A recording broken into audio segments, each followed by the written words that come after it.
Okay, so let's go back to the circles and lines, okay? Okay. So this is where we're going to start. So a circle and a line, like you said, they're two different concepts. Yeah. And that's what the beauty of how theory thought is built. It starts with the circle. Okay. And it breaks down into two sub-concepts, which is rotation and line.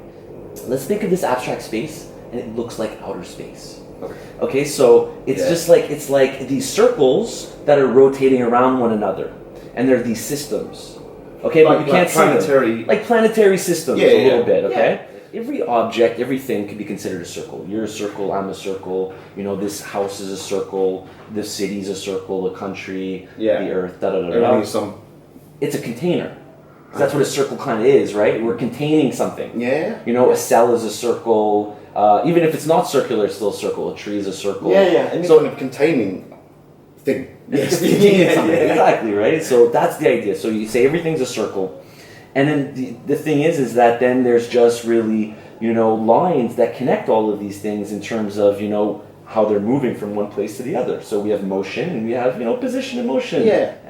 So relationship is really two circles and a line, right? So I'm connected. Like, let's say me and you are connected through relationship. And it could be about us communicating. Yeah. Right now.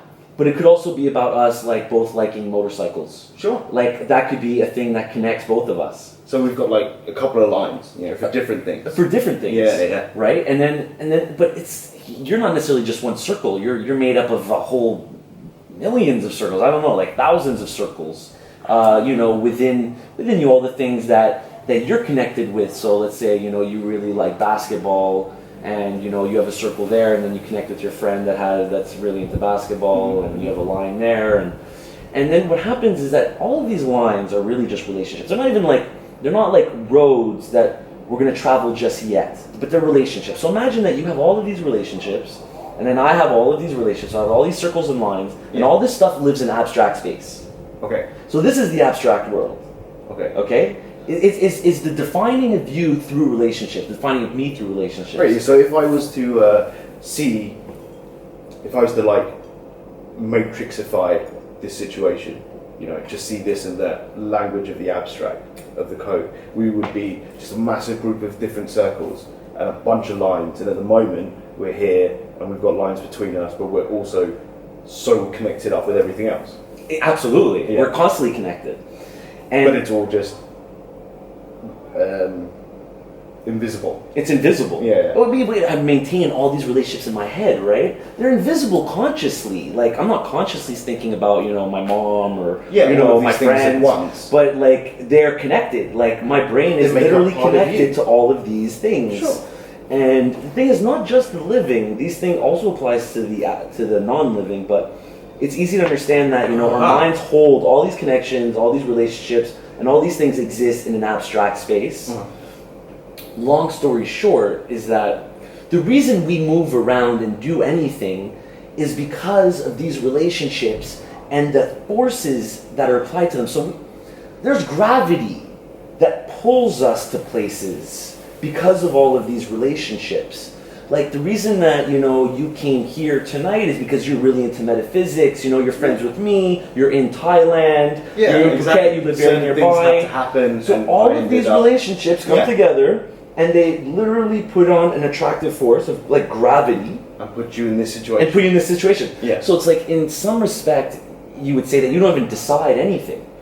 It's that the relationships that you build around you, and at certain times they kind of group together in a certain way that they create this mass.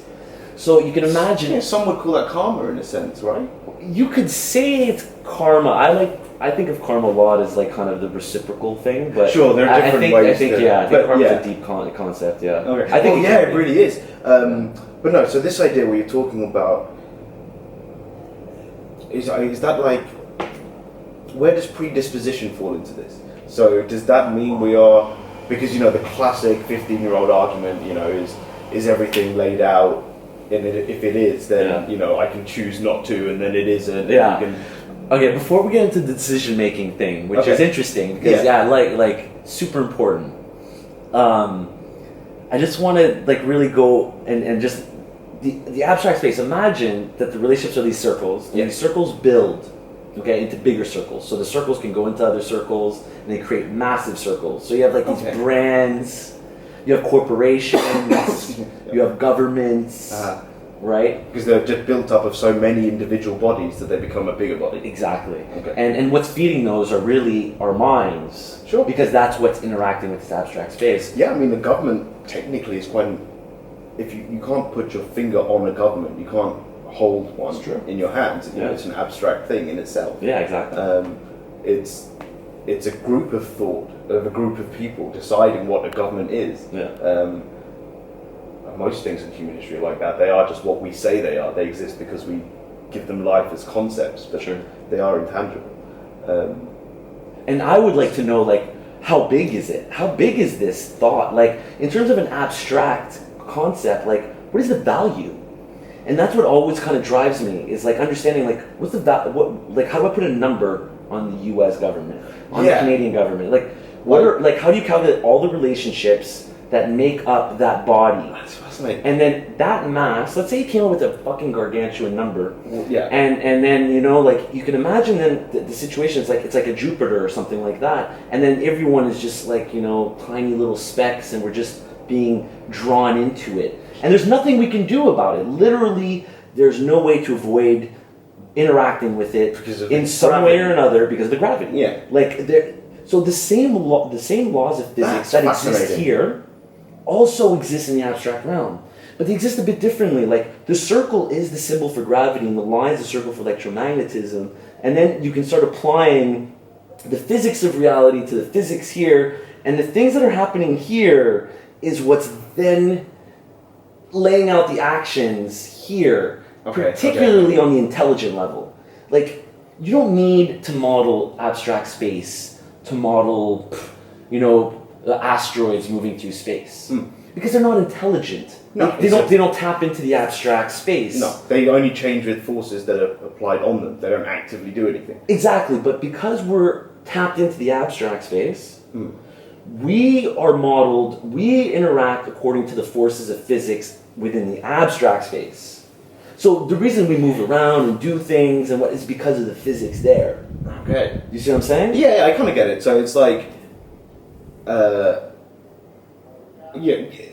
almost an explanation of why humans do the strange things they do. You know, like, why do we have explorers? What is that thing that pushes you out? Or, you know, because as biological beings, once we've established food, shelter, warmth, technically there's no reason to go out and see what's on the other side of that mountain ridge. Literally, the person that's the explorer is the circle in the abstract space that is the most detached from the rest.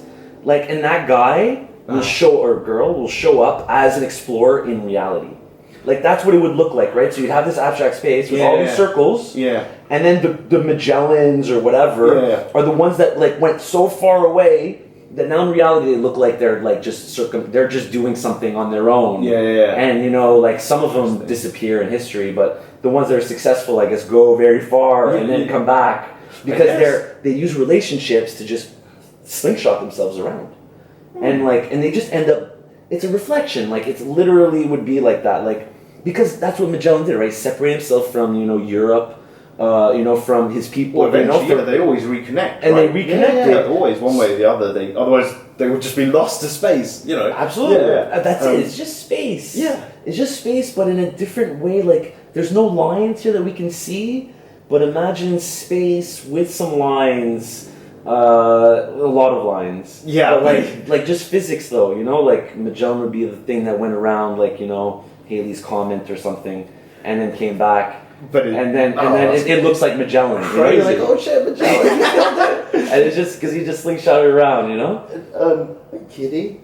I want to. So you got to tell me more about how we travel along these lines. So I can imagine it, right? We've got a bunch of circles, and we've got a line of relationships and a bunch of circles, and let's just say Group A and Group B, and under this theory, Group A is there, but Group B is attracting more and more, so their gravity gets bigger. So someone from Group A, or one circle, one thing, whatever, starts traveling this line of connection, this relationship line, from one to the other. Yeah. And that would be reflected in real life by, like, moving country or changing seat or picking a new restaurant or just doing something that's different. Yeah, Is that it? absolutely. You got it.